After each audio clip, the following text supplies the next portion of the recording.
Hello, and a very warm welcome along to the first of our two digital know-how webinars. My name's Charlie McCann. I'm the sound curator here at the National Library, and on behalf of myself and our sound engineer, Connor Walker, we're very pleased to present our guide to saving, naming and editing oral history audio files. And also a big thank you to Audrey and all the folk at Scottish Council of Archives for inviting us along to do this.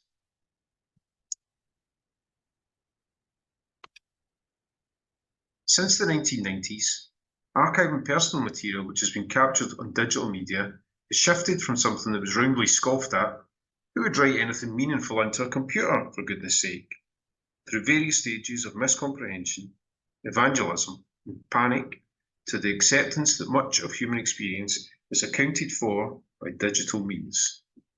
Quite how we capture, curate and maintain this avalanche of information is still up for debate, but what's for sure is that active management and care of our digital outputs will mean that they are far more likely to survive across time.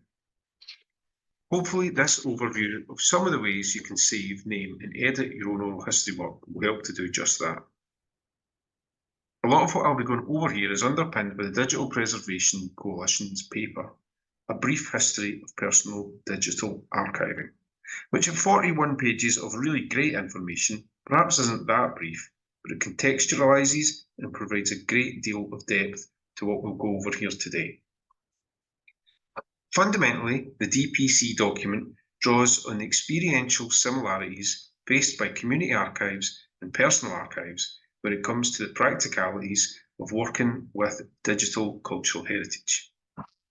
A 2007 investigative report by the Community Archives and Heritage Group found that 80% of community archives were working with digital or digitised collections, that their collections were often comprised of individuals' archives, and that they were cared for by either a single member of staff or a very small number of people with little resource.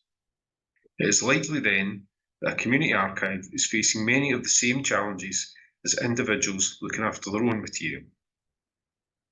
Even since 2007, the volume of digital files which record and describe our existence has increased to an almost alienating extent.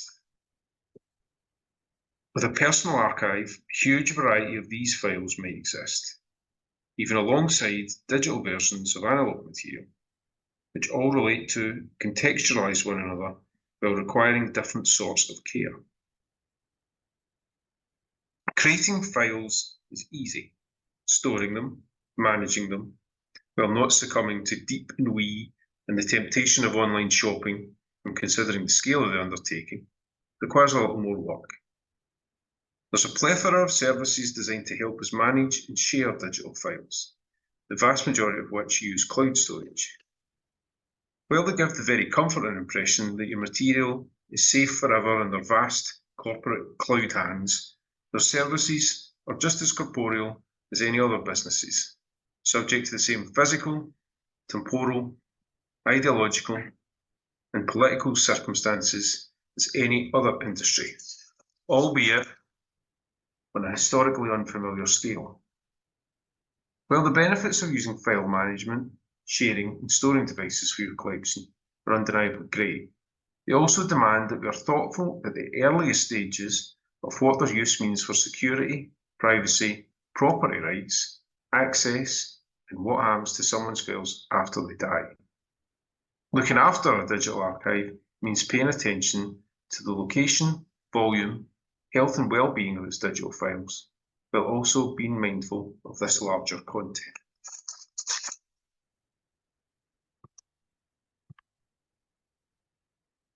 We won't be covering the actual recording of oral histories in this session. Instead, we're starting with the assumption that they've made their way onto your computer from the recording device. Digital files can be uploaded to your computer via USB port or via a card reader or any other device plugged into a port on your machine. If you've recorded a Zoom call, your file will be immediately available in whatever format and location you chose. If on a phone, you can transfer it via a cloud storage service or a music library on your computer. It may be that the files are small enough that they can be transferred by email or a Dropbox service or even Bluetooth. There are a great many means of recording and transferring files these days. Too many to comment on every possibility in this session. What is worth mentioning here, though, is that the recording should not languish for too long on the recording device. However they were captured, it's important that they are quickly uploaded and backed up to some form of external storage. There will be more on creating backups in our second session, although it's worth mentioning that many portable recorders, normally those slightly above entry-level models, such as the Zoom Handy Recorder H8, allow you to name folders and files as or before you begin your recording. This creates usable metadata on the recording device itself. It can be a bit fiddly with small touchscreens, but we recommend the investment if you have the budget and can factor in the time at each recording session to apply your naming convention to folders and files as far upstream as possible. This is useful practice as your files will be properly named at the point of creation, and then uploading them will maintain the basic file and folder structure. It's also useful so you don't forget who you've just interviewed. A good routine would be to upload, rename, and back up to an external hard drive, then make an additional working MP3 copy as soon as you can. Most important of all is making sure you've done this before you wipe the recording device's memory card. Do not use these cards for any kind of archival storage. They aren't stable enough and they're very small, so they're prone to falling down the back of the couch.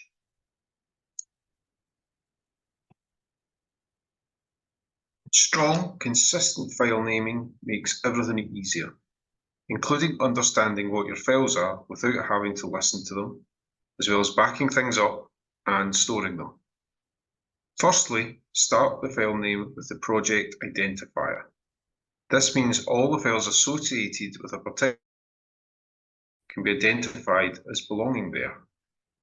Let's call our example Oral History Project the Community Radio Oral History Project, or CROHOP, and use that acronym as the root of all the files in this collection.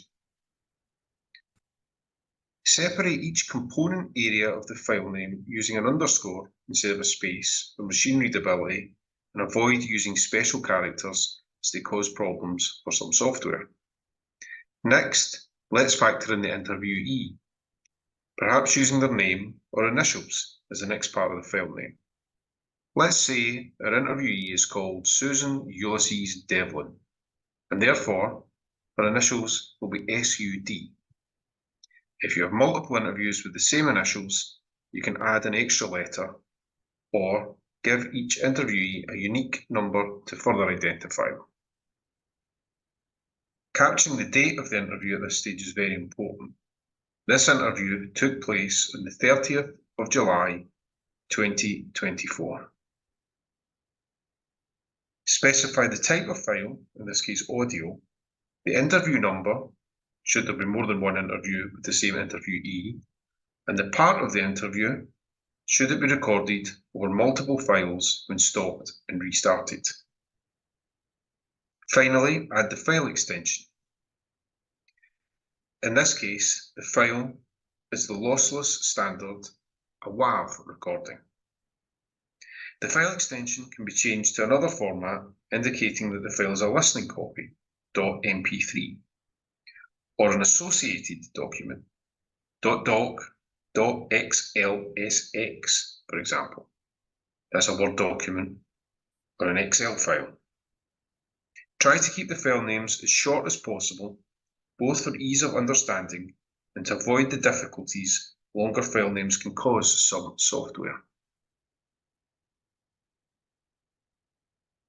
So to recap, begin with your project identifier, your interviewee identifier, add a date of recording, add a file type, an interview number, a part identifier, and finally, a file extension.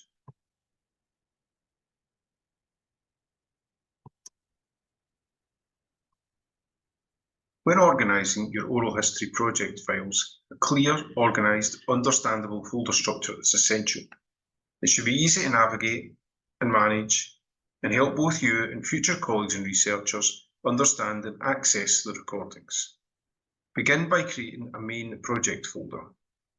This folder will serve as the parent directory and contain all project-related files and subfolders. Create interviewee folders within the main project folder. Create a separate folder for each interviewee. Use a consistent naming convention that includes the interviewee's name or a unique identifier. Inside each interviewee folder, create interview date subfolders labelled with the interview date in the format year, month, day. Putting the year at the start allows for chronological organisation within the folders, as the number representing the year, rather than the day, is read first by the computer. Here we have an example where an interviewee was interviewed on 2 days, once in July and then again in August. Other files will appear momentarily. Within each interview date folder, create subfolders for different types of files associated with that interview. Common folder names include audio, video, transcripts, and additional materials. You may have some, but not all of these, but it's important that they're kept together and follow the file path structure. Use consistent and descriptive names for folders throughout the project. For example, don't switch from using an interviewee's initials or their full name halfway through. Avoid using spaces, punctuation marks, or special characters in folder and file names. Instead, use underscores to separate words.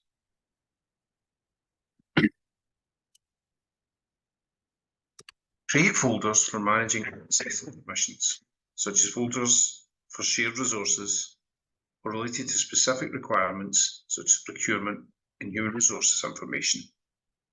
Create separate folders for backup and archival purposes before you start. A completely separate folder structure for storing backup copies of project files and archived versions of completed interviews in case of loss. A folder for project documentation, such as guidelines, protocols, release forms, and metadata templates, is also a good idea. This keeps all project-related documentation organised and easily accessible and retrievable. You may wish to put administrative controls in these folders to maintain control over who can access and modify the files. Use consistent and descriptive names for folders throughout the project, and preferably all your projects. It's worth saving a template or generic folder titles to use and reuse.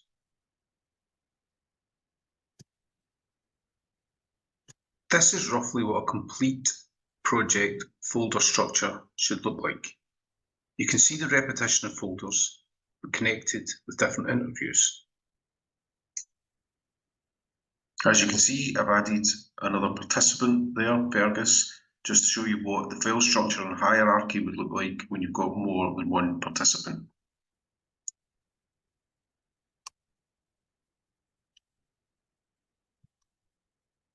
Understanding, contextualising, access and preservation are all in one way or another relying on how we describe our collections via our catalogues in whatever form they take.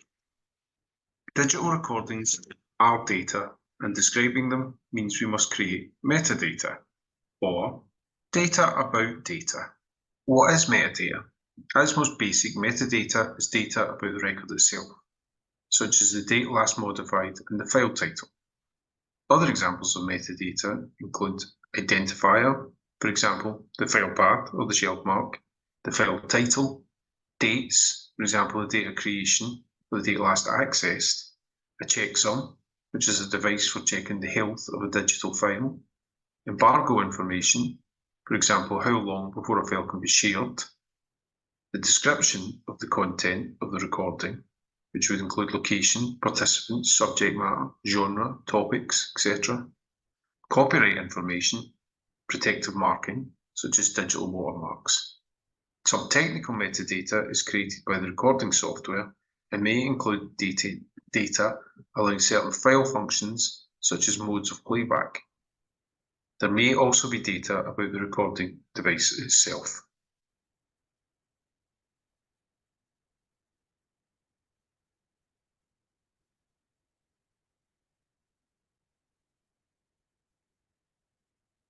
These aren't hard and fast rules for cataloguing your collection. You can apply what you need, and perhaps more importantly, how much you can resource. It's a good idea, though, to have a minimum mandatory data set for each of your recordings.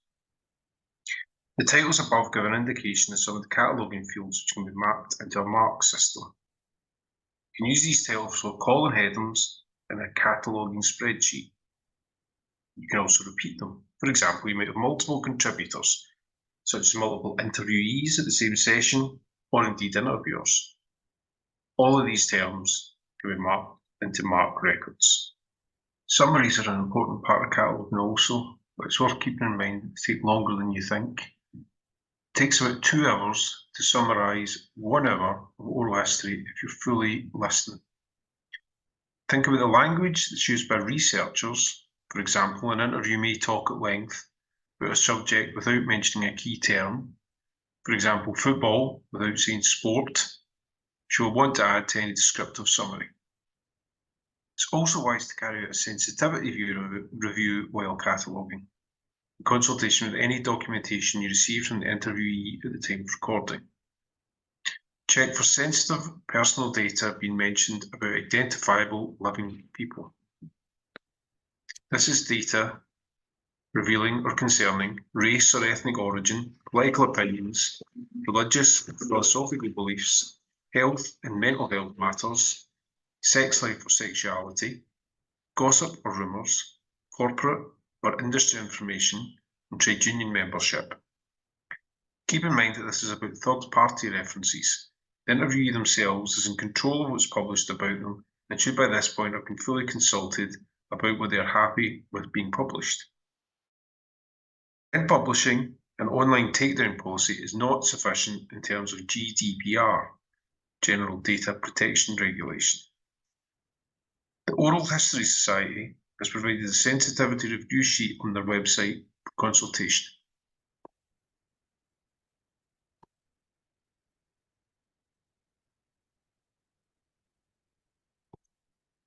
Audio editing.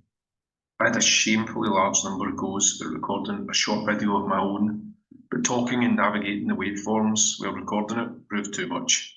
Instead, I'd like to present one made earlier by colleagues at the Norfolk Records Office, which covers the basics of editing a sound file.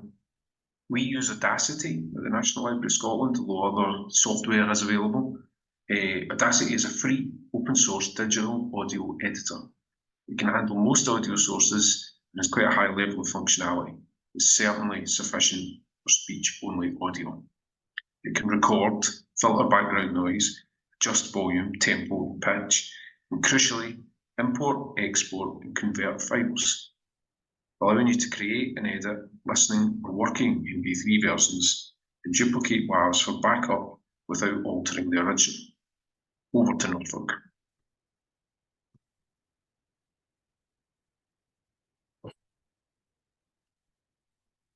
So I'm going to show you an example of audio editing software. So this is Audacity.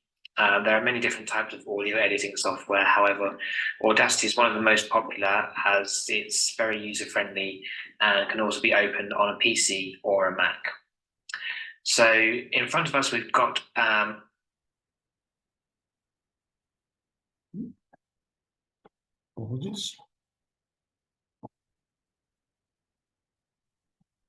dashboard with a track of audio recording on it. So the blue waves represent the sound levels. So when the sound is silent, you'll see it's just a straight line. And the louder the noise, the wider the waves will be on the image. So you can kind of get a visual sense of the recording. I'm going to play this through for you so you can get an idea of some of the issues you might have with an interview recording. So tell me about how you came to live in Norwich. So around about 2016 time, I was looking to do a course in occupational therapy, a master's course.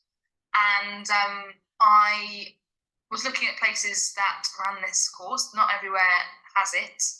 And the University of East Anglia was one place that ran this course. So I kind of knew Norwich a little bit. I grew up in Cambridge. So, oh, sorry, do you mind? That's the door. Sorry about that. Is that okay? So there are a few issues that came up. First of all, you had lots of ums and ahs within the recording, which you may wish to remove just to make for a smoother listening experience. And also at the end of the recording, there was a knock on the door which interrupted the conversation, and you might want to remove that from the final edit. So I'm going to show you some examples of how to get rid of the ums and ahs. So if we go back through and we can find one of them. So tell me about how you came to live in Norwich. So round about 2016 time, I was looking to do a... So you can see there was an here. So if we select and drag the mouse across that to highlight it, and then if you go to the scissor icon here, which is the cut function, if you click on that, and that will crop out the Let's see if we can find some more. Course in occupational therapy, a master's course. And so here was another here. So if we select that and do the same. I was looking at places that ran this course. Not everywhere has it. And there's another there.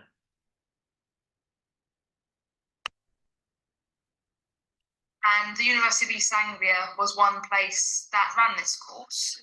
So I kind of knew Norwich a little bit. I grew up in Cambridge. So, oh. That was an just at the end here. So we removed those from the final recording. So you have the interviewer's voice at the beginning asking a question, and also an interruption with a door knock at the end. So you may want to remove those from the final recording as well. So how you do that is, first of all, if you go back to the beginning, find out where those pieces of audio that you want to remove are. So tell me about how you came to live in Norwich. So you can see that section there is the interviewer's voice. And then if we go towards the end. Oh, sorry. Do you mind? That's the door. Sorry about that. Is that okay? So you can see that the audio of the door knock starts here. So you might want to remove both of those. So to do that, if you select the audio that you want to keep, and then if you click on Trim Audio Outside Collection, you'll see that removes the extraneous audio from the recording. So if we go back and play. Round about 2016 time, I was looking to do a course in occupational therapy, a master's course. And I was looking at places that ran this course. Not everywhere has it. And the University of East Anglia was one place that ran this course. So I kind of knew Norwich a little bit. I grew up in Cambridge, so... So as you can hear, it sounds a lot smoother with the ums and ahs removed, and also you've removed the extraneous audio from the beginning and end of the recording. So say that there was a section of the interview that the interviewee wanted to remain closed for a certain amount of time. For example, she didn't want anyone to know where she went to university. So in this case, we could select that piece of audio and mute it so that in the final access version, it does not display. So if we go back and find the section of the recording to be muted. And the University of East Anglia was one place that ran this. So you can see the audio appears around here. We can always go back and check it. And the University of East Anglia was one place that ran this. So this section here is to be removed. So then if you select silence audio selection, and you can see that's now been muted. So if we go back and play the whole audio again. Around about 2016 time, I was looking to do a course in occupational therapy, a master's course. And I was looking at places that ran this course, not everywhere has it. And was one place that ran this course. So I kind of knew Norwich a little bit. I grew up in Cambridge, so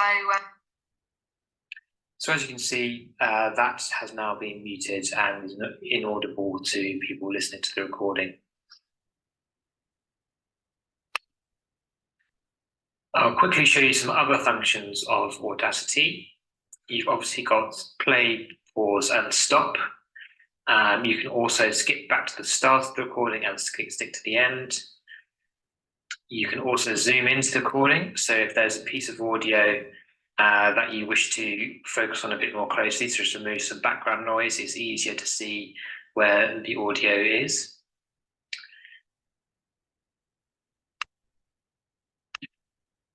So if you wanted to add the recording to an exhibition, you may want to add music tracks to the background or put effects on the recording. You can do that using the effects column here and add in any of these special effects to the recording. So that's just a brief run through of what you can do with Audacity. As you can see, it's fairly user-friendly. So do give it a try and feel free to let us know how you get on with it.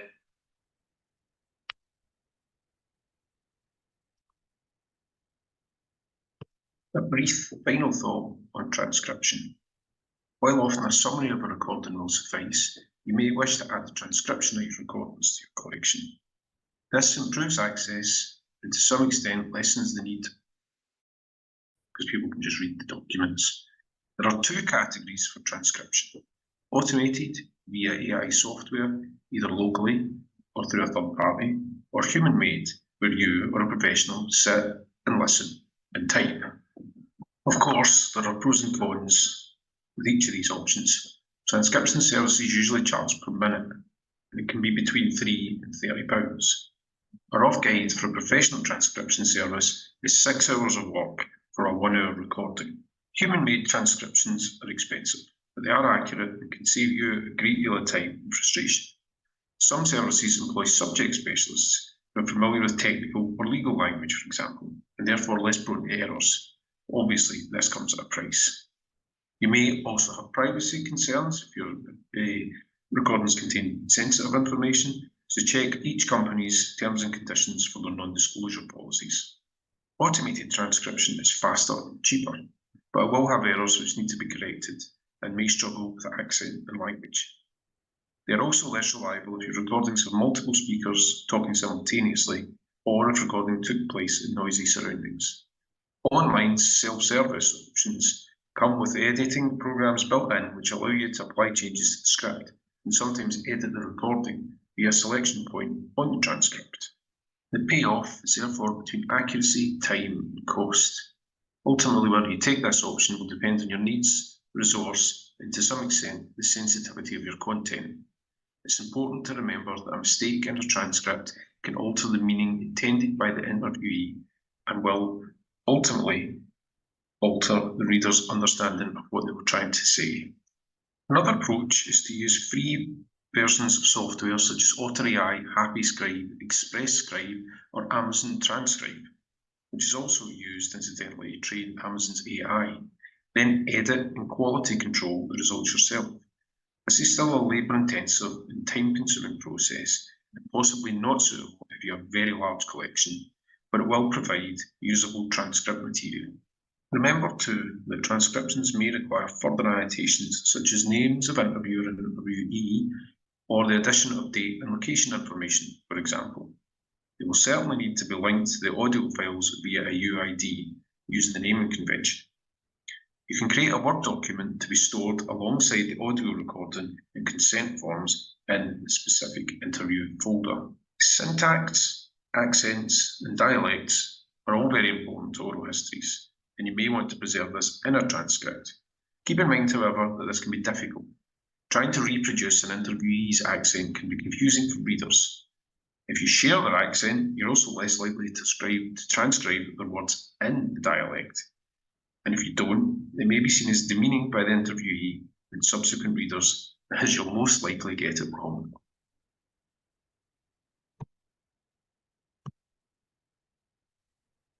There are many more resources online to increase your understanding of the topics we've touched upon here today, including, for example, a vast range of tutorials on using Audacity to a highly proficient level, often presented by broadcast editors and audio engineers.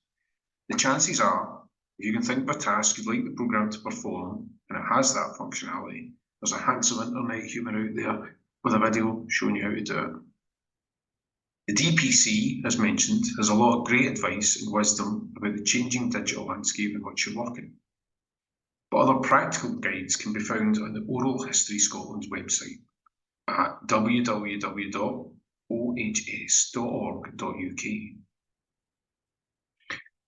If you have any questions just now, I'll do my very best to answer them here.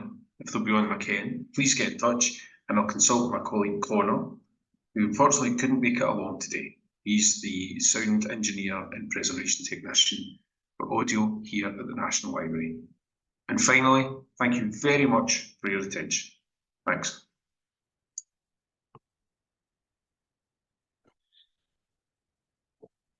Thank you very much. That's neat.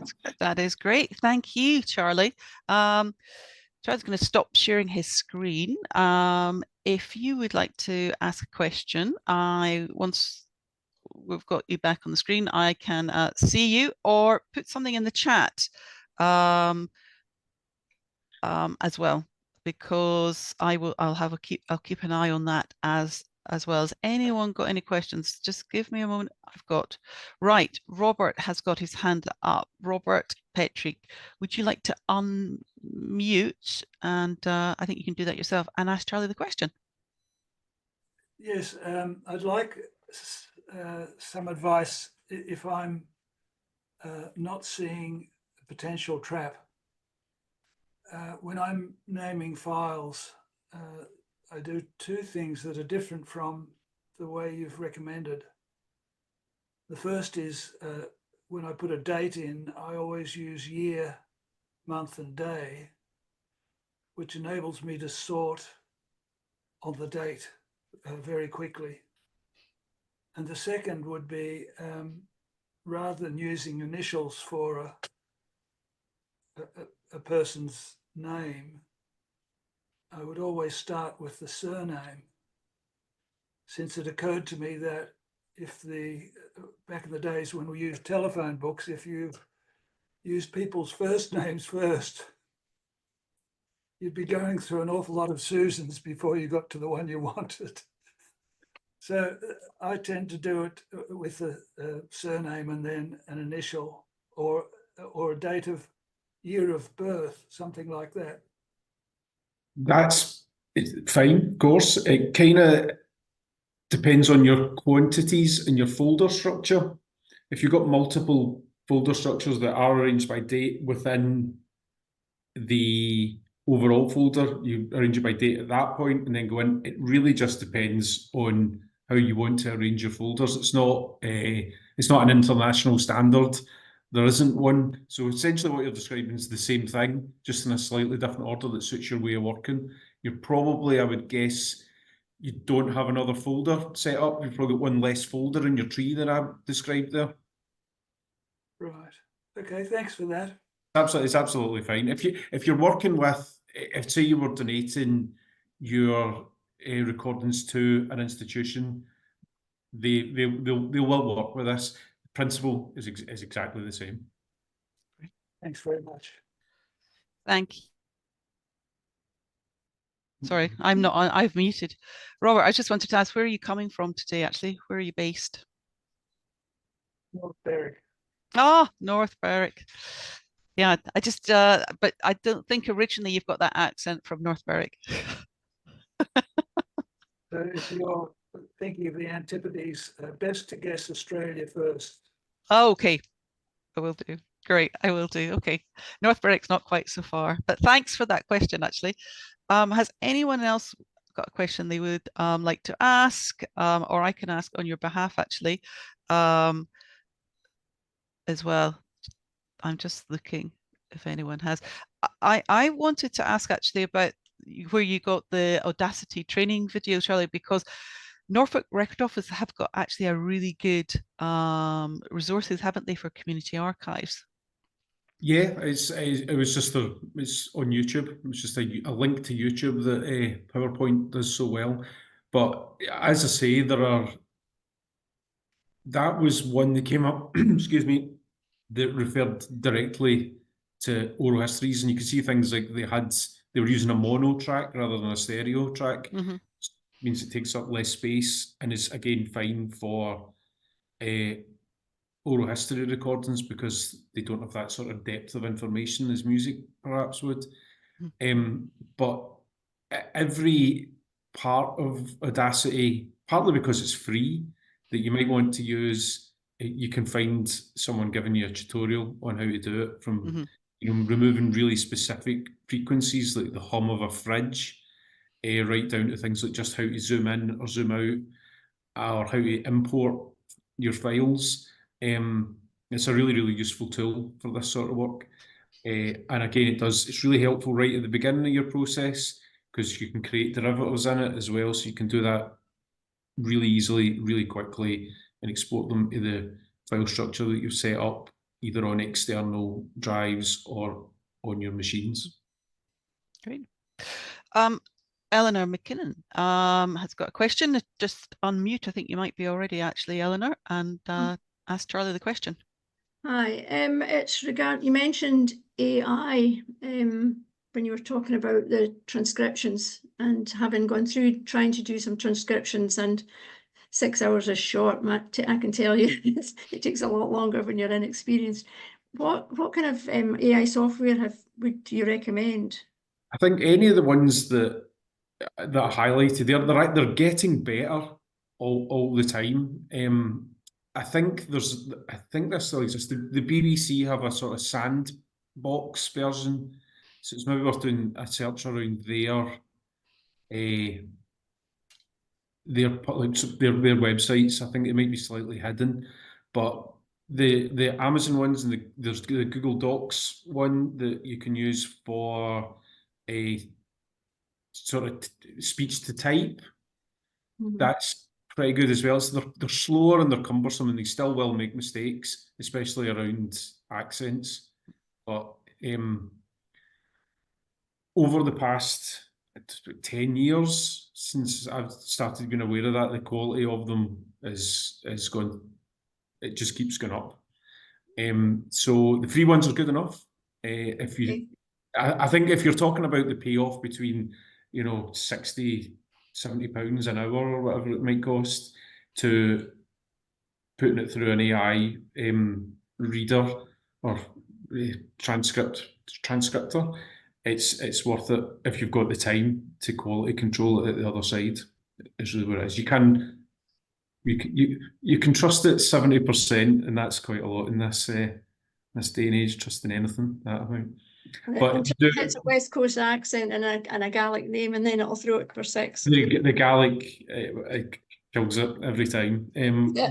I did some work with the BBC's Radio Nan Gael stuff, putting it through, and it was weirdly filthy, the stuff they got out the other side, especially for the Western Isles stuff.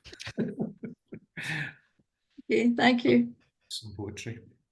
No, thank you, Eleanor. That was interesting. I was going to say, maybe Charlie, if you can do it that quickly, I can see the benefits, because something that we've done in previous projects is not a full transcription. It would just be a summary of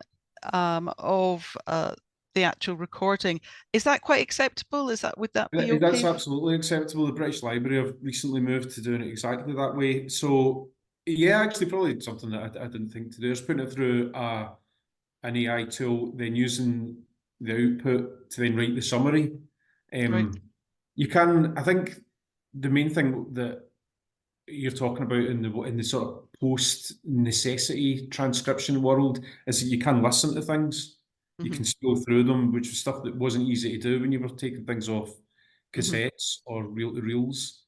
So it's kind of factoring that in, realizing that it's not a silver bullet. There's still a lot of work to be done, but it's sort of finding out what works for you, and you do get faster at it after it completely breaks your spirit. You can summarize things quite quickly.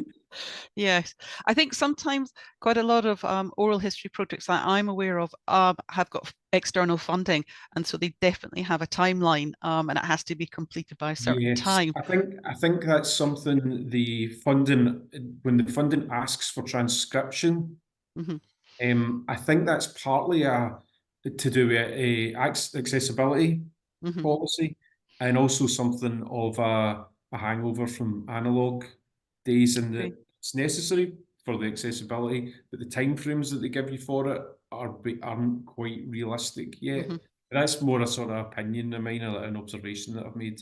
I mean, speak to people that are doing projects that demand it. Okay, I am looking at to see if people are asking questions, and I don't want to miss anyone, but something I just wanted to highlight, and maybe you could tell us a bit more about, is that the National Library of Scotland, they do accept oral history recordings, don't they, from community archives? Yeah. But you want them in their raw format, so you don't want them edited, do you? No, preferably not. There's a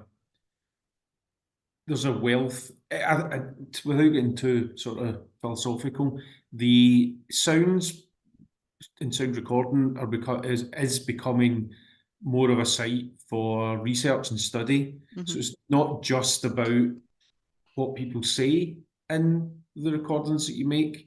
There's a wealth of other information in there too, from the background noise, the sort of equipment that was used. It gets used in like bioacoustics and psychology things about tone. That's so all the stuff that's there. Interview techniques. I mean, the chap in the video there edited out the interviewer. So if we don't, we prefer to have a submission that has that still intact, because that's part of the thing. It's part of the story. Yeah. It's part of the historical event, if you like. Yeah. But saying that, if you take a raw recording, that's great, but you still want the community archive, you want the archive to keep copies so that they can use them for whatever reasons they want to use them, and they can also edit them and do things with them. So you're really, by having it at the National Library of Scotland, it's that sort of, digital sustainability, isn't it? Which I know we will go into next week if people are attending that webinar. We've got the sort of, our focus is more on perpetuity, if you like. Well, if you're doing a community archiving project, it's about communicating within the community and putting out into the world. So we do a bit of that too. We're maybe not the best placed people to dictate to a community what they do with their material. I think that big institutions have had a habit of doing that, and it's maybe not the best course of action. But what we do have is a bit more staying power, if you like. I think the average lifespan of a community archives are about 20 years, I think. That's quite a long time, actually, to be quite honest. Yeah, I think some of them going for however long, but so we thinking just that's what it is. We just think in longer terms, and because we're a research facility, we're kind of in communication with people that do research over all different types of subjects and topics. So it's maybe just a case of being aware, but maybe we've got slightly bigger servers, and we also operate a little bit outside the requirements of capital, if you like. At least that's whereas if you're putting things into proprietorial or corporate long-term storage, it might not be there forever. No, I would also. You might not be there forever either, but no. Well, I mean, I know we're as individuals aren't, so it's that sort of future, isn't it? Generations, and there's I think quite a lot of good discussion and sort of around ethics on the Oral History Society website, with regarding sort of editing and you know, what you keep and what you don't keep, and there's quite good examples. So if people aren't aware of the Oral History Society, they've got a lot of free resources as well. Oh, Eleanor has another question, actually, please. Yeah, yeah, Mike. just coming back in on that one, on the National Libraries, because I have some files from previous projects which I would probably quite like to be sure that they're sustained. So what's the process for passing to NLS? At the moment, it's getting in touch with me and having a discussion about what it is, how much it is, what sort of data exists around it. Okay. Yeah, Okay. that's the first step. And then we Okay. kind of make a decision based on our collection policy, which Okay. does take into consideration whether we're the best place for it, even in the long term. Yeah, we are also a archive of last resort as well. So if you put something into a smaller institution and they go belly up, it may end up with us anyway. Okay, thank you. Yeah, thank you, Eleanor, for that. Yeah, I'm not seeing any other questions or comments at the moment. There was a lot of information in that, and as I say, I'm going to be sending out the link to today's talk, which I think will be particularly useful for the naming of the files as well. We are going to be talking about the sustainability of a digital archive and the preservation of it next Wednesday. It's a separate Eventbrite link, so do join us if you can. And of course, you know, you will be sent the details. It will be a different link, a Zoom link, so don't think you can just use the same one, because that's not how it works. So I just want to check about any questions. I am not seeing any at the moment. It was just so thorough. You were very thorough, actually, to be honest. One of the things I've done, I have got an oral recording I took last November. I was going to Korea to talk about oral history and community archives, and I interviewed a friend of mine who is Korean, and I haven't uploaded it. And I'm now a bit worried, Charlie, that yeah, don't leave it on your phone. It's still sitting there in my Zoom recorder in that little SD driver. Is that just terrible? That's pretty bad. Yeah, get off those wee thumbs, sizes. That's what I will be doing after I leave everyone today. I'll be finding rushing and finding if I've got it. That would be dreadful if I don't actually. Is there anything you can do about that, or do I just have to do another recording? You're getting beyond my ken there, but recording things from SD cards. My feeling would be that if you can't access it, it's probably gone. Okay. But there's computer whiz kids out there, and I'm certainly not one of those guys. Okay. Well, let's hope that was not necessary. Yes, fingers crossed. Okay, I am going to wrap up there, everyone, and just allow everyone to leave. I will be in touch. I'll send you the recording, and there'll be a little short feedback form. And I hope to see some of you next Wednesday as well. Thanks very much for joining us. And thanks, Charlie. You're welcome.